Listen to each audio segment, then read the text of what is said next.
دیکھیے تمام نبی اور رسول مبلغ بن کر آئے، داعی بن کر آئے، بشیر بن کر آئے، نذیر بن کر آئے، بشارت دینے والے کہ اللہ کے راستے پر آؤ گے فروح و ریحان و جنت نعیم، اور اگر انذار کرنے والے نذیر بن کر آئے، اگر غلط راستے پر جاؤ گے تو جہنم ہے۔ حضور بھی یا ایھا النبی انا ارسلناک شاہدا و مبشرا و نذیرا و داعیا الی اللہ باذنہ و سراجا منیرا، یہ جو 5 حیثیتیں ہیں یہ مشترک ہیں حضور میں اور تمام انبیاء میں۔ اگرچہ ہر حیثیت میں حضور کی اپنی شان ہے جس میں کوئی دوسرا نبی ان کے قریب نہیں آ سکے گا، لیکن نوٹ کیجئے یہ آیت جو میں اس وقت آپ کے سامنے رکھ رہا ہوں، جس کے لیے نصرت مطلوب تھی، آؤ میرا ہاتھ بٹاؤ، یہ قرآن میں 3 دفعہ آئی ہے محمد رسول اللہ کے لیے، اور کسی کے لیے نہیں آئی۔ ابراہیم کی نسبتیں دیکھیے، 3 نسبتیں ہیں کتنی اعلیٰ بلند۔ خلیل اللہ ہے واتخذ اللہ ابراہیم خلیلا، ابو الانبیاء ہے، سینکڑوں رسول اور نبی ان کی اولاد میں آئے۔ حضرت اسحاق کی اولاد سے، وہ جو prophets of the Old Testament ہیں ان کی کتابیں جو ہیں صحیفے ہیں دیکھیے۔ پھر حضرت اسماعیل کے اولاد میں حضرت محمد صلی اللہ علیہ وسلم، مدیان کی اولاد میں حضرت شعیب۔ یہ بہت کم لوگوں کو معلوم ہے کہ حضرت ابراہیم کی ایک تیسری زوجہ بھی تھی، ہاجرہ، جو مصر کے بادشاہ کی بیٹی تھی، جو پھر کنیز کے طور پر مصر کے بادشاہ نے پیش کی، ان سے اللہ نے بیٹا دیا اسماعیل۔ سارا جو حضرت ابراہیم کے اپنے خاندان سے تھی، کیونکہ بانجھ تھی، ساری عمر اولاد نہیں ہوئی، بڑھاپے میں اللہ نے اسحاق عطا کر دیا۔ پھر آپ نے ایک اور شادی کی تھی، قطورہ، ان سے 6 بیٹے دیے تھے اللہ نے حضرت ابراہیم، ان میں سے ایک مدین تھا جس سے قوم مدین بنی ہے، جس میں حضرت شعیب کو بھیجا گیا۔ باقیوں کی تاریخ ہمیں معلوم نہیں۔ حضرت اسحاق کے بھی 2 بیٹے تھے اور جڑواں تھے۔ ولادت جب ہوتی ہے جڑواں بچوں کی تو پہلے ایک پھر دوسرا آتا ہے نا، تو اس اعتبار سے اسے بڑا چھوٹا کہہ دیتے ہیں، چاہے تھوڑی سی دیر کا وقفہ ہو، لیکن وہ بڑا چھوٹا تو ہو گیا۔ تو بڑے تھے حضرت عیسو اور چھوٹے تھے حضرت یعقوب، اور یعقوب کو یعقوب کیوں کہا؟ عقب سے، بعد میں آنے والا، پیچھے آنے والا، یعقوب عقب۔ ان کی اولاد میں کتنے نبی ہوئے ذرا سوچئے۔ تو پہلی نسبت اللہ کے خلیل، دوسری نسبت سینکڑوں نبیوں کے والد جد امجد، اور تیسری نسبت انی جاعلک للناس اماما، امامت الناس کے اوپر فائز کیا گیا۔ لیکن کیا آپ کے ذریعے سے کوئی نظام قائم ہوا، کوئی اسلامی ریاست قائم ہوئی؟ نہیں۔ کیا حضرت موسیٰ کے ذریعے سے ہوئی؟ حضرت موسیٰ وہ ہے جن کا ذکر قرآن میں ہم کہیں گے، یہ اگرچہ نام لے کر حضور کا تذکرہ بہت کم ہوا ہے قرآن میں، زیادہ نہیں، لیکن ظاہر بات ہے قرآن مجید تو حضور کی سیرت ہی بن جاتی ہے ایک طرح سے۔ غزوہ انفال کیا ہے؟ سورۃ انفال غزوہ بدر کا چیپٹر ہے۔ آل عمران کی 60 آیات جو 120 سے 180 تک وہ کیا ہے؟ غزوہ احد ہے۔ تو حضور کا تو ذکر سب سے زیادہ ہے، لیکن حضور کے بعد سب سے زیادہ ذکر 555 آیات قرآن کی حضرت موسیٰ کے بارے میں ہے۔ 6500 کل آیات ہیں، ان میں سے 555 1/13 1/13th part of Quran consists of تذکرہ of حضرت موسیٰ علیہ السلام۔ ان کے ذریعے حکومت قائم ہوئی۔ آ گئے تھے قریب 6 لاکھ بنی اسرائیل کو لے کر نکلے تھے مصر سے۔ ہجرت کے بعد آتا قتال کا مرحلہ، جنگ کا مرحلہ، جیسے حضور کی سیرت مطہرہ میں ہجرت کے بعد غزوہ بدر، بلکہ اس سے پہلے 8 مہمیں جو آپ نے بھیجی، وہ ایک علیحدہ ایشو ہے۔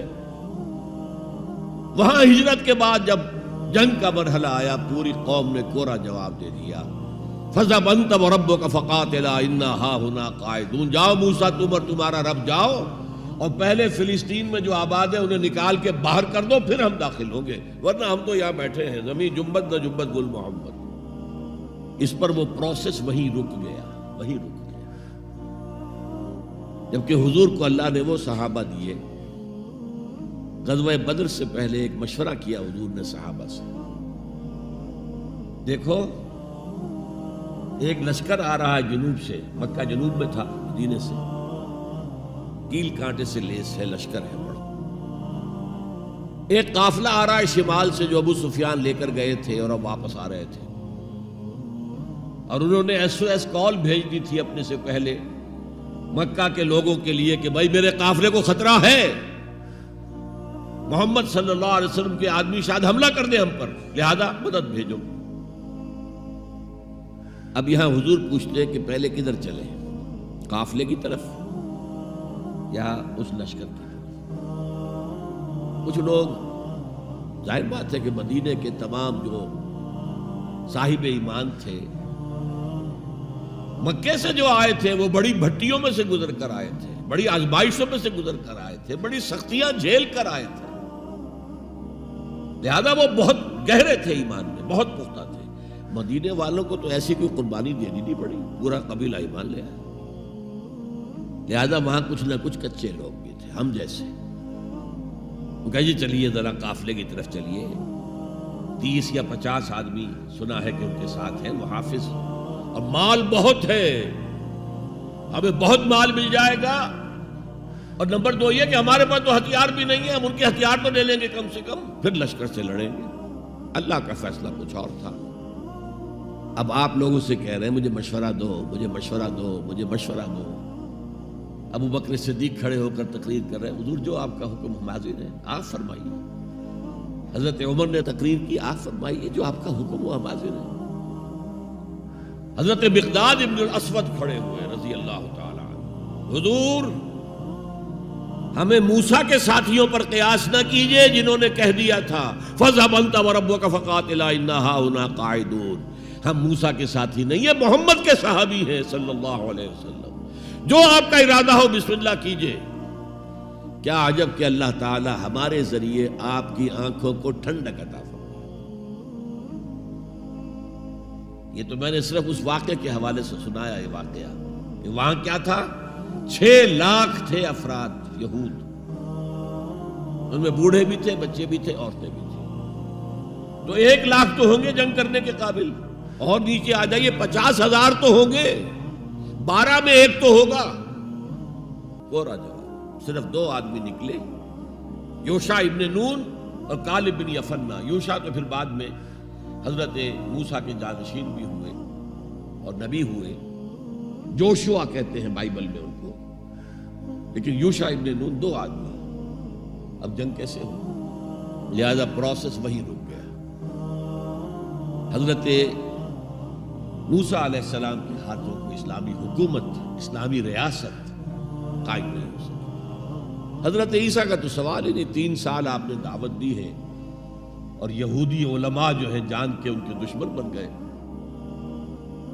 انہیں سب سے پہلے تو ولد الزنا کہا گیا، حضرت مریم پر تہمت لگائی گئی زنا کی، اور پھر یہ کہ ان کو جادوگر کہا گیا۔ یہ معجزے کیا دکھا رہا ہے، یہ تو شیطان بعلزبول جو ہے اس کی مدد سے دکھا رہا ہے، یہ سارے شعبدے ہیں، جادو ہے، اور جادو کفر ہے، لہذا یہ کافر ہو گیا، مرتد ہو گیا، ایسے سولی چڑھا دو۔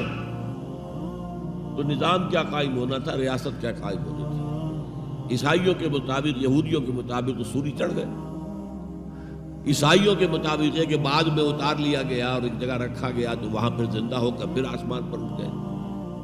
اور ہمارا جو قرآن مجید نے جو ہمیں بتایا اور جس کی کچھ تفصیل ہمیں انجیل برنباس میں ملتی ہے، وہ یہ ہے کہ وہ نہیں، وہ تو پہلے ہی آسمان پر اٹھا لیے گئے تھے، گرفتار ہوئے ہی نہیں۔ جس ان کے حواری نے غداری کی تھی، یوڈاس اسکریوٹ، اس کو اللہ تعالیٰ نے اس کی شکل کو ولیکن شبہ لہم مشابہ بنا دیا حضرت عیسیٰ علیہ السلام کی شکل کے. وہی بدبخت گرفتار ہوا اور کیفر کردار کو پہنچا، سولی پر چڑھا جسے چڑھنا ہی چاہیے تھا، غداری کی تھی.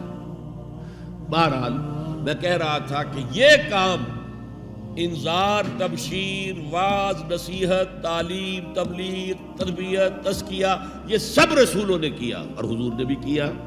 لیکن یہ معاملہ صرف محمد کے لیے ہے صلی اللہ علیہ وسلم، اور 3 دفعہ آیا ہے. کسی اور نبی اور رسول کے لیے 1 دفعہ بھی نہیں آیا کہ ان کا فرض منصبی ہے دین کو غالب کرنا.